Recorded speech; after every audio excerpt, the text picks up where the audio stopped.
Boa tarde. Existe maldição hereditária? Essa é uma pergunta que eu lancei no Facebook.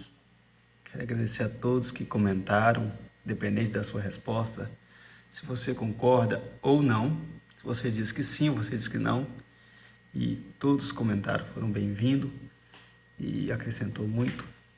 Mas a pergunta que se faz, existe afinal a maldição hereditária?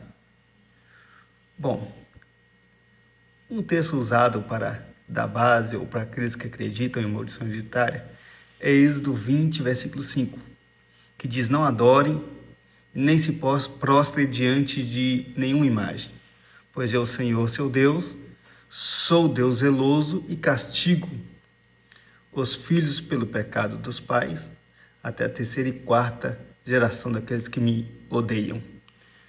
Bom, olhando esse versículo, parece dar a ideia que existe sim a maldição hereditária. Mas se você continua lendo esse capítulo 20 de Êxodo, Deus vai dizer que também abençoa por 1000 gerações aqueles que lhe obedecem. Então, fatalmente, quem crê em maldição hereditária tem ou teria que crer em bênção hereditária. Não existe base também para bênção hereditária, né? Mas fazendo uma conta matemática, né? Deus amaldiçoa quarta geração e abençoa 1000. Isso daria aproximadamente 99,6% de vontade que Deus tem de nos abençoar e apenas 0,4% do que Deus tem ou teria desejo de nos amaldiçoar. Interessante que se fala muito em maldição e talvez em pouca as bênçãos do Senhor. Mas continuando, tem outro texto no Antigo Testamento, Ezequiel 18, versículo 20, que nos faz pensar um pouco, que diz assim: sim, a pessoa que peca é que morre. O filho não sofre o castigo do pecado do pai, como o pai não sofre o castigo do filho. O justo será recompensado pela sua justiça e o ímpio será castigado pelos seus pecados.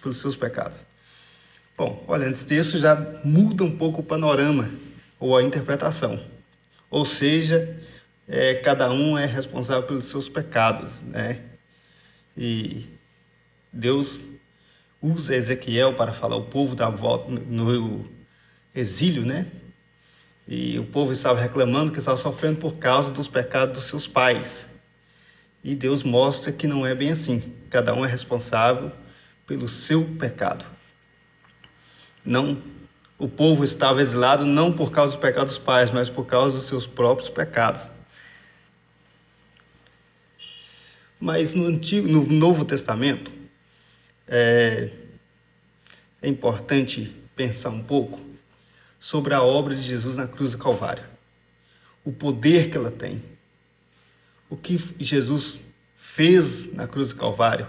Será que ainda seria necessário quebra de maldição, mesmo com a morte de Cristo na cruz do Calvário?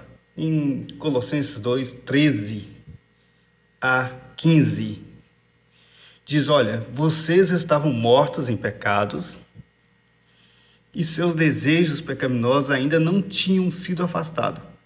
Então ele deu a participação na própria vida de Cristo, porque ele perdoou todos os pecados e apagou as acusações confirmadas que já havia contra vocês. A lista dos mandamentos aos quais vocês não tinham obedecido, tomando essa lista de pecados, ele a destruiu, pregando-a na cruz de Cristo. Deste modo, ele venceu os governos e autoridades espirituais do mal e exibiu publicamente ao mundo inteiro o triunfo de Cristo na cruz, onde foram tirados todos os pecados de vocês.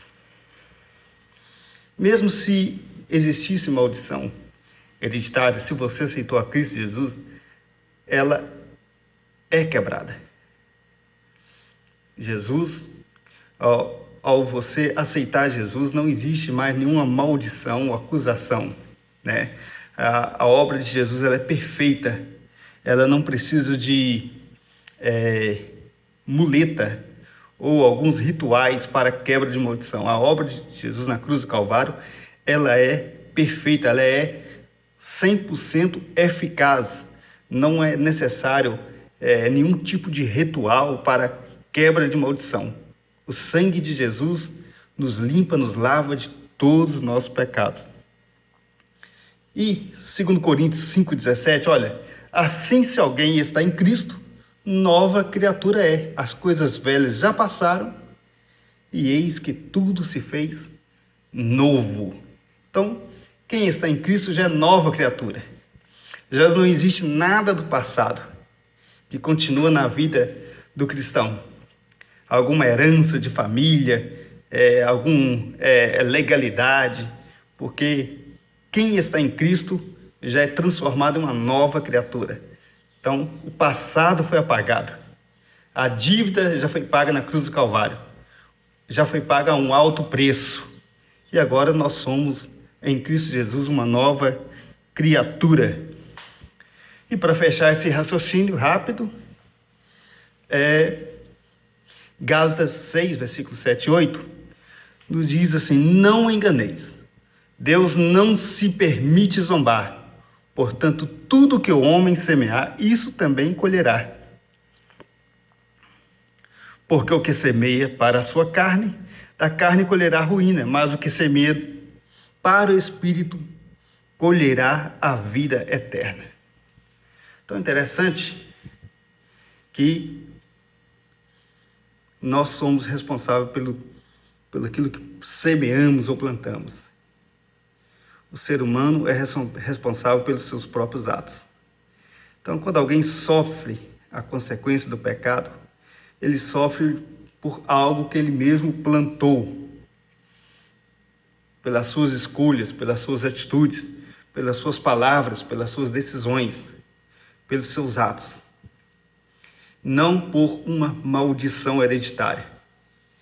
Há casos, sim, de repetição familiar, em que talvez o avô bebia, o pai bebe, o filho bebe, mas isso são pecados de repetição, ou a forma que a pessoa é criada, o ambiente. Por exemplo, se uma criança cresce num ambiente em que os pais falam palavrão, é bem provável que ela crescerá falando palavrão, né?